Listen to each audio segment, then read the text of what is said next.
करने वाले हैं यूजीसी नेट के लिए प्राचीन इतिहास। हम प्राचीन इतिहास, मध्यकालीन इतिहास और आधुनिक इतिहास तीनों करेंगे। लेकिन आपने बीए भी इतिहास से किया होगा, एमए भी किया होगा, तो इतिहास के बारे में आपको आइडिया तो होगा ही, आपको कुछ ना कुछ तो पता होगा ही। तो ये अच्छी बात है कि जीरो से नहीं शुरू करना है।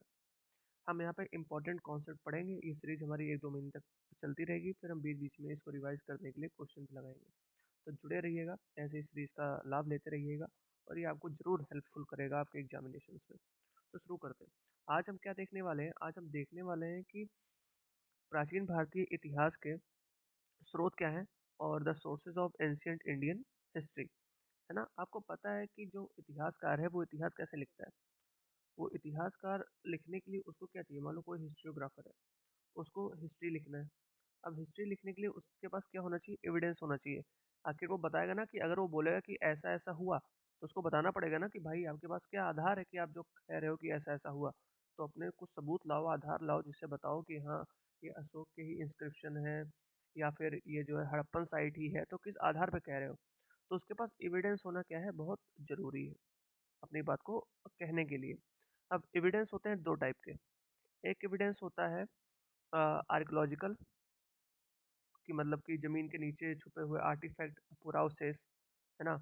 कोई स्मारक भवन, कोई सिक्के, कोई इंस्क्रिप्शन, जो जमीन के नीचे छुपी हुई चीज़ है, तो क्या होगा? उसका एक्सकेवेशन किया जाएगा, वहाँ से जो पुरावशेष निकलेंगे उनका अन्वेषण किया जाएगा, परीक्षण किया जाएगा और जांचा परखा जाएगा और उस आधार पे हिस्ट्री लिखी जाएगी। दूसरी चीज़ क्या है? लिटरेचर। अब लिटरेचर में क्या है कि चलो भाई, उस समय का कोई लिटरेचर है जहाँ पे ये बात लिखी हुई है, कोई साहित्य है, किसी ने कोई नाटक लिखा है या कोई पौराणिक कहानियां हैं, तो क्या रिलेवेंट है, कोई एपिक है ना। तो वो तो लिटरेचर को हमें बहुत बहुत फिल्टर करना पड़ता है कि ये इस पे हिस्ट्री लिख सकते हैं कि नहीं लिख सकते। क्योंकि देखो, लिटरेचर क्या होता है? जनरली उसको इंसान ने लिखा होता है और इंसान के पास एक शक्ति है, वो है कल्पना की शक्ति। इंसान क्या कर सकता है? कल्पना कर सकता है। तो हमें बहुत जांचना परखना पड़ता है कि कहीं ये कल्पना की हुई तो नहीं है, कहीं अतिशयोक्ति लिटरेचर तो नहीं है। लेकिन हाँ, फिर भी हमें बहुत लिटरेचर मिल जाते हैं जिसके आधार पे हम इतिहास लेखन कर सकते हैं। तो लिटरेचर भी होते हैं दो टाइप के। एक होते हैं रिलीजियस, मतलब धार्मिक, और एक होता है सेकुलर। ठीक है? रिलीजियस में कौन से आएंगे? मतलब ऐसे जैसे वैदिक साहित्य हो गए, किसी धार्मिक लिटरेचर हो गए ना, तो वो हमारी हेल्प कर देते हैं। और एक हो गए सेकुलर। सेकुलर में कैसे? जैसे मुद्रा राक्षस, अष्टाध्यायी है पाणिनि की, है ना, कालिदास के सोर्सेज हैं। तो ये सब हमें क्या करते हैं? अपने आसपास के उस काल के हमें जो है वातावरण से परिचित करा देते हैं। तो इतिहास लेखन में ये भी बहुत महत्वपूर्ण होते हैं। तो हमने आपको जो बताया है, पहले हिस्ट्रियोग्राफी लिखने के लिए, हिस्ट्री लिखने के लिए हमें क्या चाहिए? हिस्टोरियोग्राफर चाहिए, इतिहास लेखन चाहिए। इतिहास लेखन किस पे टिका होता है? एविडेंस पे टिका होता है। एविडेंस कितने टाइप के होते हैं? दो प्रकार के। एक आर्कियोलॉजिकल एविडेंस होता है, एक लिटरेचर होता है। लिटरेचर को हम दो भागों में बांटते हैं, एक होता है रिलीजियस, एक होता है सेकुलर। ये बातें समझ में आ गई? अब इसी को डिटेल में पढ़ना है। क्या करना है? डिटेल में पढ़ना है। तो डिटेल में हम पढ़ने के लिए चलो थोड़ा नीचे जाते हैं। अब नीचे जाने के लिए देखो, अब यूजीसी में क्या होता है ना, कि उद्धरण देता है, विचार देता है और पूछता है ये विचार किसके हैं। तो अपने लेक्चर के दौरान हम क्या करेंगे? ऐसे विचारों को लेक्चर में देखते जाएंगे, पढ़ते जाएंगे, ताकि वो हमें रिकॉल होते रहें और उससे हम परिचित से रहें। ऐसा ना हो कि वो बहुत नया हो जाए हमारे लिए। ठीक है?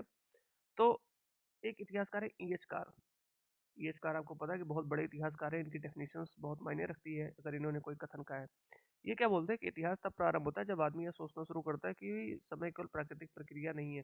मतलब ये कहना चाहते हैं कि देखो, जो जो टाइम है ना, वो सिर्फ नेचुरल प्रोसेस नहीं है।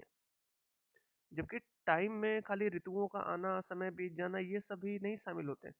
टाइम में होता है, जब हम हिस्ट्री की बात करते हैं तो उसमें जो टाइम होता है उसमें जो ह्यूमन होता है ना, वो करता होता है। हीरो। हीरो मतलब एक्टर। जो ह्यूमन है वो क्या है? एक्टर है। तो जहाँ भी ये चीज है कि ह्यूमन एक्टर है, अब इस उदाहरण को पढ़ लो, यानी कि ऋतुओं का आवर्तन और मानव जीवन चक्र इसमें सम्मिलित नहीं है, बल्कि यह विशिष्ट घटनाओं का एक क्रम है जिसमें सचेत रूप से मनुष्य सक्रिय है और जिसे वह सचेत रूप से प्रभावित कर सकता है ना। दूसरे हैं बर्कहार्ट, ये भी हिस्टोरियोग्राफर है। इनके क्या उदाहरण है?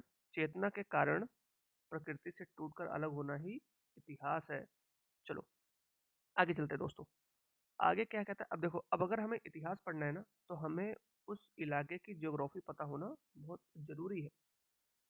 क्योंकि अब इसको डिफाइन करना, अब इसके बारे में मैं क्या बोलूँ, आपको पता है कि ज्योग्राफी पता होगी तभी हम समझ पाएंगे कि हाँ भाई, कौन सी रियासत कहाँ थी, कौन सी आर्टिफैक्ट कहाँ मिले, या ये किस जगह की कल्चर बताती है ना। तो हमें वहाँ की ज्योग्राफी पता होना बहुत नेसेसरी है।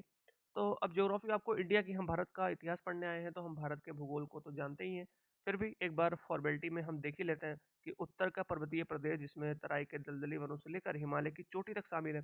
इस क्षेत्र में कश्मीर, कांगड़ा हिमाचल में है, टिहरी उत्तराखंड में, सिक्किम नॉर्थ ईस्ट की बात हो गई, ये सब प्रदेश शामिल है।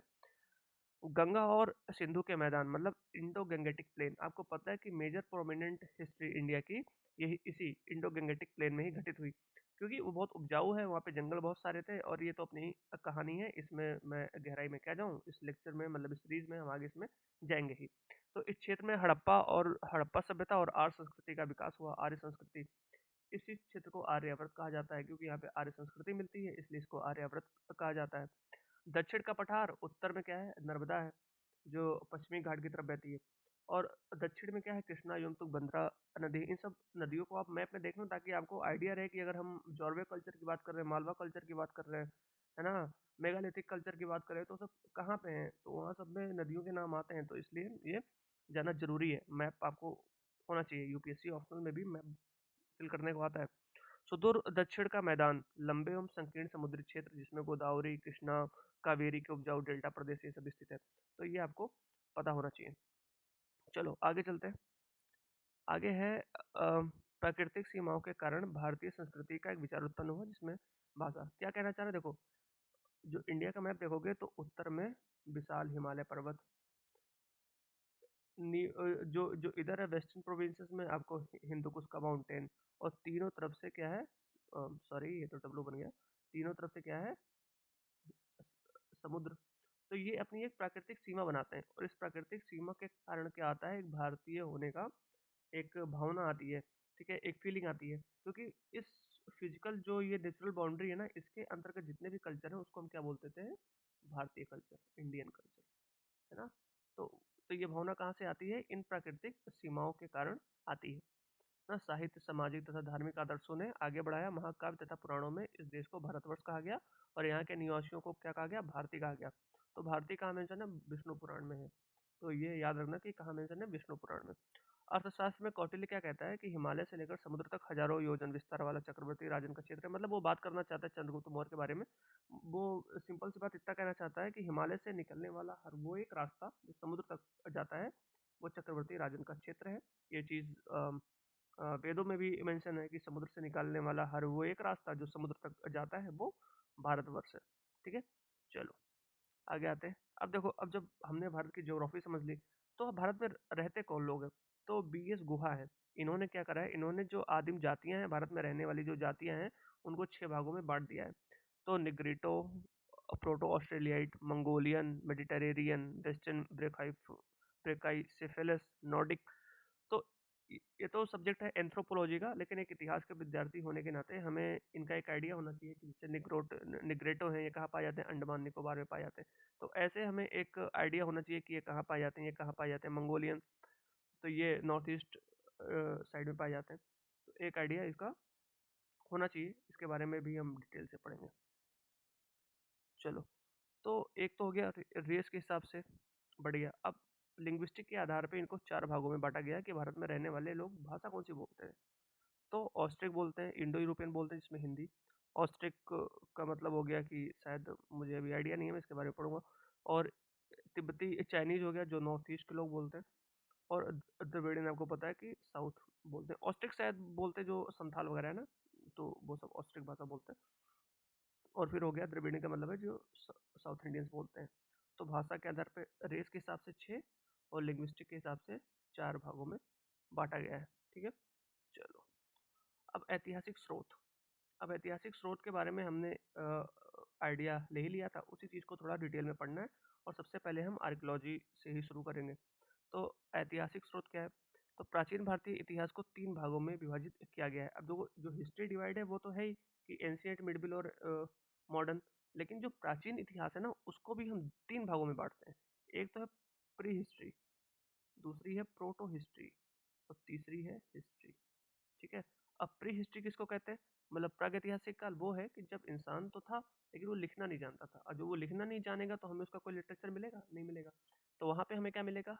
आर्कियोलॉजिकल सोर्स ही मिलेंगे, तो हम वहाँ पे टोटली रिलाई होते हैं पुरातात्विक साक्ष्य पे। तो ये कहानी होगी प्री हिस्ट्री की। प्रोटो हिस्ट्री में क्या है कि चलो इंसान तो था, वो लिखना भी जानता था, लेकिन हम उसको पढ़ नहीं पाए। जैसे इंडस वैली सिविलाइजेशन, वैदिक सिविलाइजेशन भी प्रोटो हिस्ट्री में आती है। अब ये क्यों आती है, इसी चीज़ को हम आगे पढ़ेंगे। ठीक है। तो ये सब क्या है? प्रोटो हिस्ट्री है कि इंसान था, लिखना जानता था, लेकिन उसका लिखा हुआ हम पढ़ नहीं पाए हैं।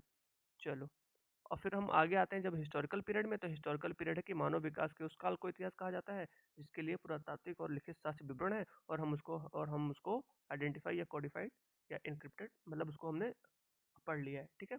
तो ये आ जाता है हिस्टोरिकल पीरियड में। अब कहोगे सर इसका टाइम क्या है? तो इसका टाइम हम ये तो इंट्रोडक्टरी क्लास है, मतलब इंट्रोडक्शन है कि एक इतिहास में आइडिया हम ले रहे हैं।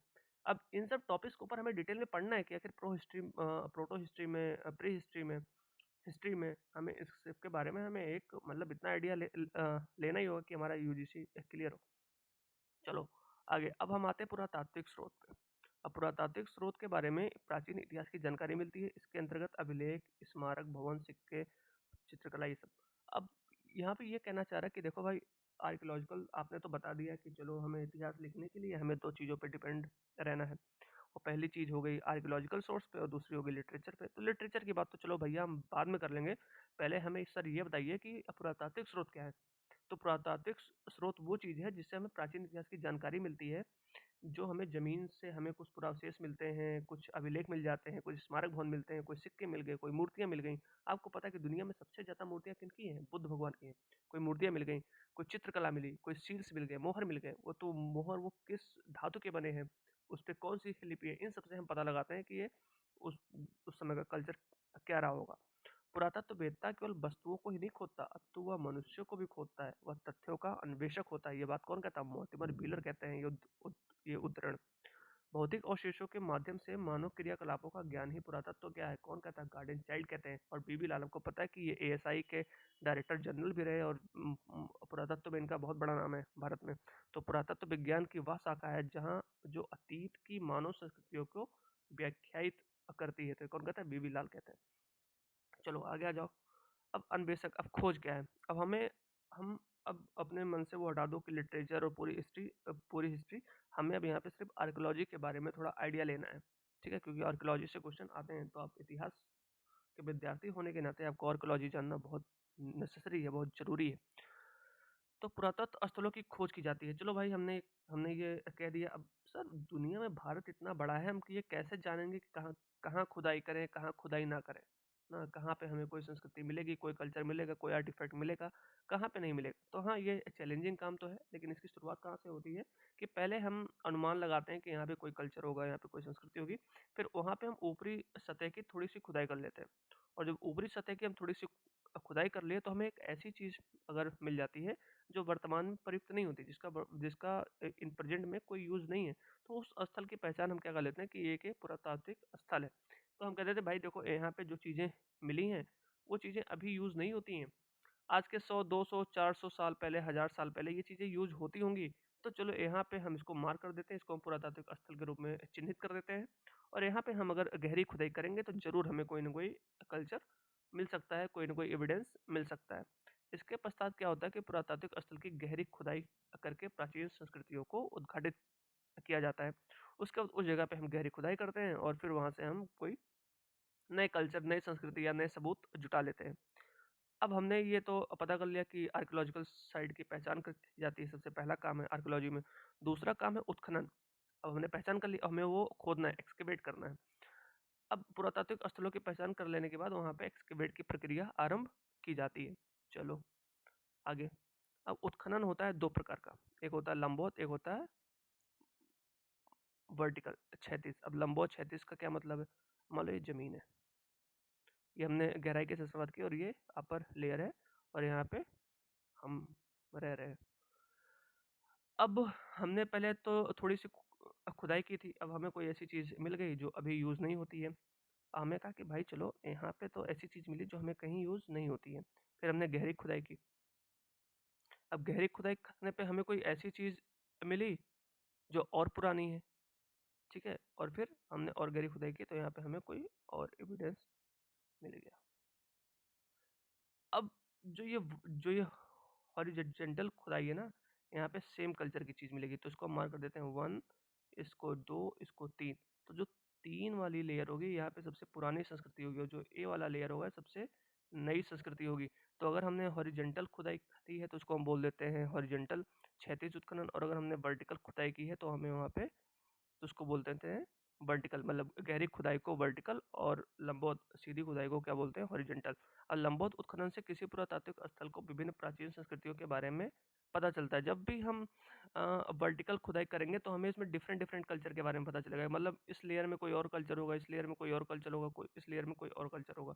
मान लो जो सबसे पुराना इंसान होगा वो यहाँ रहता होगा, उसकी संस्कृति चलेगी। अब नया इंसान आके उसके ऊपर रहने लगा होगा तो उसकी कल्चर छूट गई। फिर उससे बाद का इंसान आके यहाँ पे रहने लगा होगा, किसी तीसरे इस लेयर में रहने लगा होगा, है ना, इस इस लेयर में रहने लगा होगा, तो उसके यहाँ पे अ, साक्ष्य होंगे, ठीक है।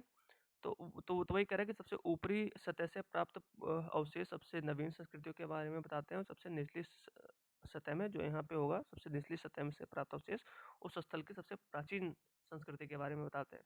तो चलो ये तो समझ गए।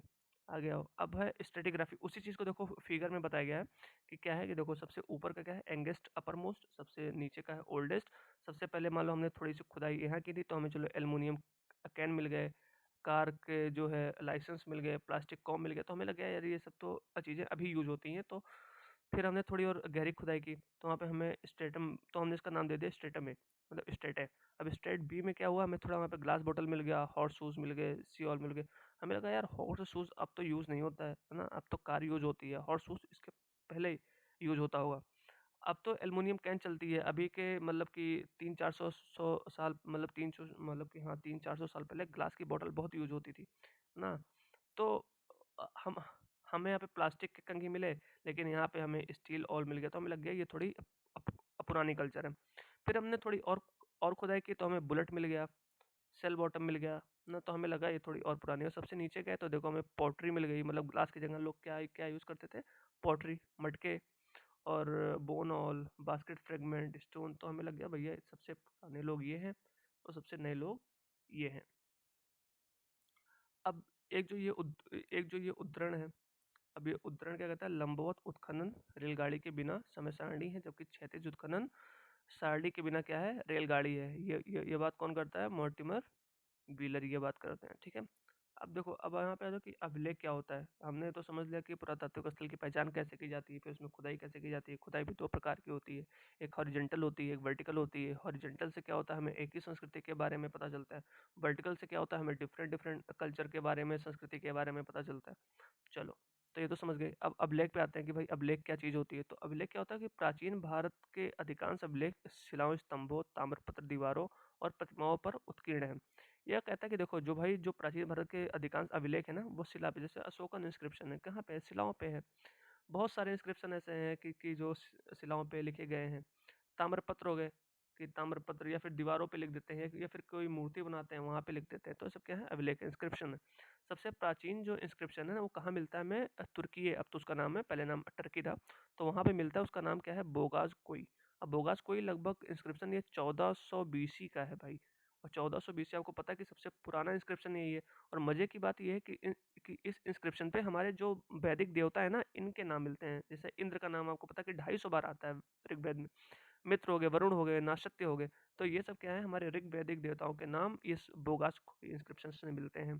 तो हैरानी की बात तो है ही। और ये दुनिया का सबसे पुराना इंस्क्रिप्शन है, तो याद रखना क्या, बोगाज कोई, ठीक है। उसके बाद मौर्योत्तर और गुप्त काल के अधिकांश अभिलेख कॉपर इंस्क्रिप्शन इंडिक्रेम नामक ग्रंथमाला है। तो एक ग्रंथमाला है जिसका नाम है कॉपर इंडिक्रेम, कॉपर इंस्क्रिप्शन इंडिक्रेम। यहाँ पे हमें मौर्य, गुप्त और मतलब मौर्य और फिर पोस्ट मॉडर्न पीरियड, फिर गुप्ता पीरियड, इन सबके अभिलेख हमें इस ग्रंथमाला में मिल जाते हैं। अच्छा, तो दोस्तों थैंक यू, आज के लिए इतना ही था। मुझे लगा नहीं था कि मतलब, मैं तो ये एक इंट्रोडक्टरी क्लास थी, लेकिन हम यहीं से शुरू करेंगे अपना। तो ये लेक्चर ऐसे आते रहेंगे, बीच बीच में हमने जो पढ़ाया है इसका टेस्ट होता रहेगा, जिससे आपका रिवाइज होता रहेगा। और बाकी अपने इन स्लाइड में मतलब अपने इस वीडियो में मैं और भी फीचर्स ऐड करूँगा, क्योंकि मैं भी नया ही हूँ, तो मुझे थोड़ा सीखने में भी टाइम लगेगा, हो सकता है आप साथ दें। लेकिन हाँ, आपको ये है कि मैं पक्का ही आपको यूजीसी नेट का जो इम्पोर्टेंट चीज़ें हैं, क्योंकि यूजीसी नेट के बारे में कहीं भी मैंने सर्च किया उतने अच्छे से नहीं है जो आपको होना चाहिए। तो ये चीज़ आपको चलती रहेगी। Thank you.